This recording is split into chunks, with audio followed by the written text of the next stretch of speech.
ఇలాంటి illicit liquor తాగి వారి ప్రైవేట్ బ్రాండ్స్ తాగి ప్రజలు ఏ స్థాయికి వెళ్ళిపోయారు అనేది ప్రత్యక్షంగా నేను కూడా చాలా నా దగ్గరికి వచ్చి చాలా సమస్యలు చెప్పుకున్నాను. ప్రజలు ముఖ్యంగా గుంటూరు నుంచి ఒక బాధితురాలు వచ్చి భర్తను తీసుకొచ్చింది.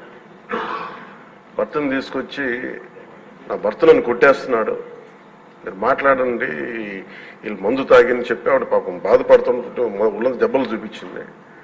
భర్తను అడిగితే భర్త ఏమన్నాడంటే, నేను ఎప్పుడు ఇలా చేసేవాడిని కాదు, మందు తాగగానే నాకు అట్లా అయిపోతుంది, ఇది నర్వస్ డిజార్డర్ వచ్చేస్తుంది, న్యూరలాజికల్ డిజార్డర్ వచ్చేస్తుంది అనేది తర్వాత దీంట్లో తెలియదు అధ్యక్ష.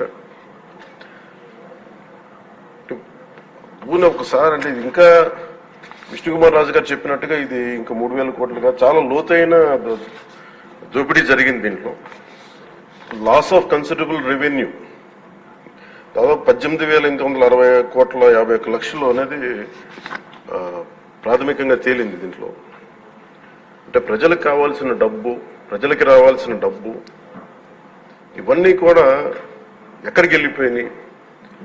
నిన్న ప్రధానమంత్రి గారు మనకి కేంద్రం బడ్జెట్ లో మనకి 15,000 కోట్లు ఇవ్వగానే ఇందాక గౌరవ ముఖ్యమంత్రి గారు చెప్పినట్టుగా మనం అందరం చాలా ఆనందపడ్డాం. అంటే దీంట్లోనే నిజంగా ఈ 15,000 చిల్లర కోట్లు మనకు వచ్చిందంటే అసలు క్యాపిటల్కి ఇబ్బంది కూడా ఉండేది కాదు. పోలవరం చాలా వరకు అయిపోయింది.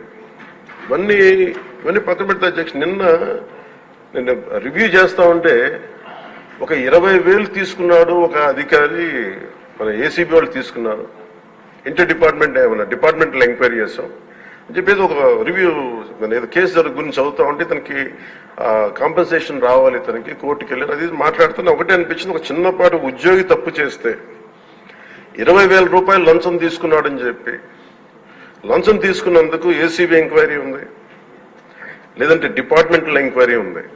అలాంటిది రాష్ట్ర వ్యవహారాలు నడిపే ముఖ్యమంత్రి కానీ వారి సంబంధిత సభ్యులు కానీ స్టేట్ ఎక్స్చెకర్ కి 18,860 కోట్ల రూపాయలు పైచిలకు ప్రప్రథమంగా ఇక్కడే మనకి తేలుతా ఉంటే వీళ్ళు శిక్ష పడకుండా ఎలా తప్పించుకుంటారు?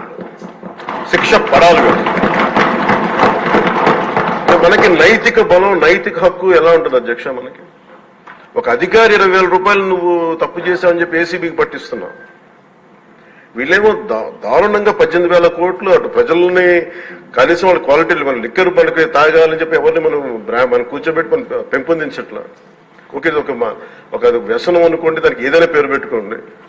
ముఖ్యంగా మనకి మద్యపాన నిషేధం అనేది చాలా చాలా కష్టమైన విషయం, ముఖ్యంగా ఆంధ్రప్రదేశ్.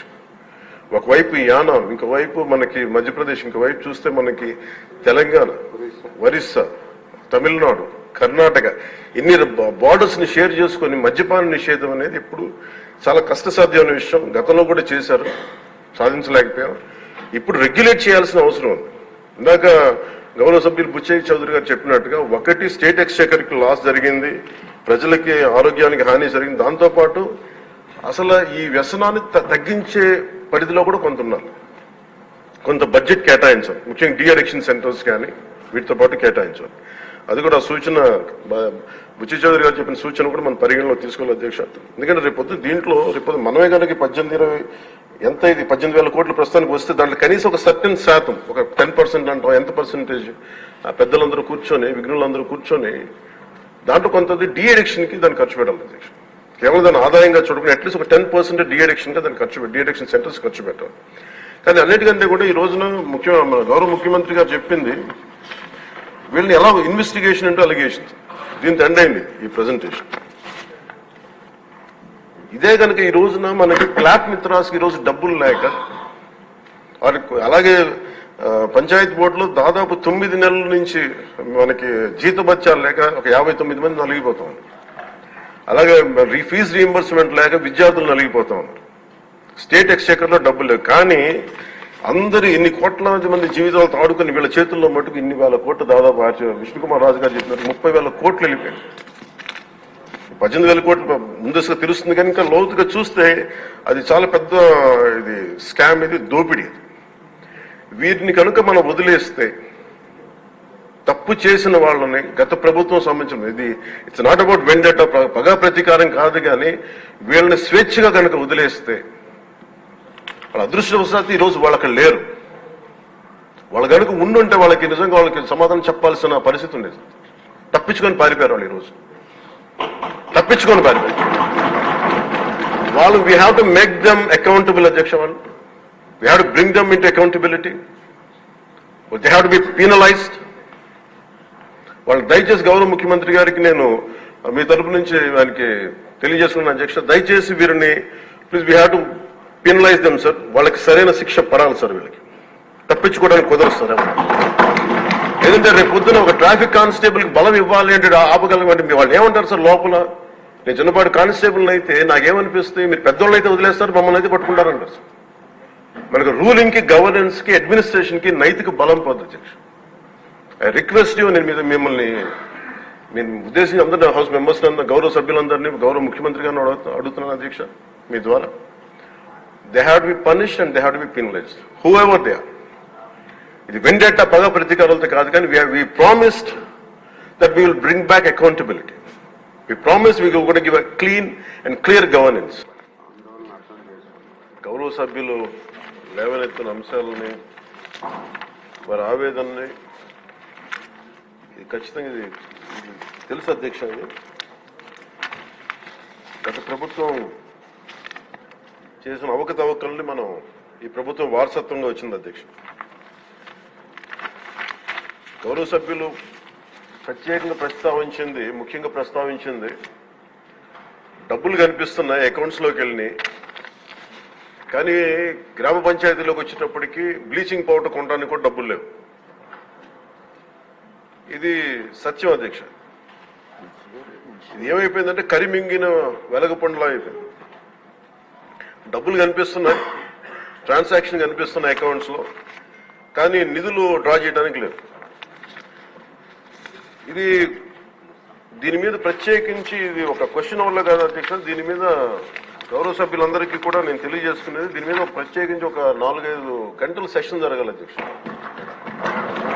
అలాగే ఎందుకంటే ఇది మీ అందరూ గౌరవ సభ్యులందరికీ కూడా విన్నవించుకున్నాం మన స్పీకర్ గారి ద్వారా.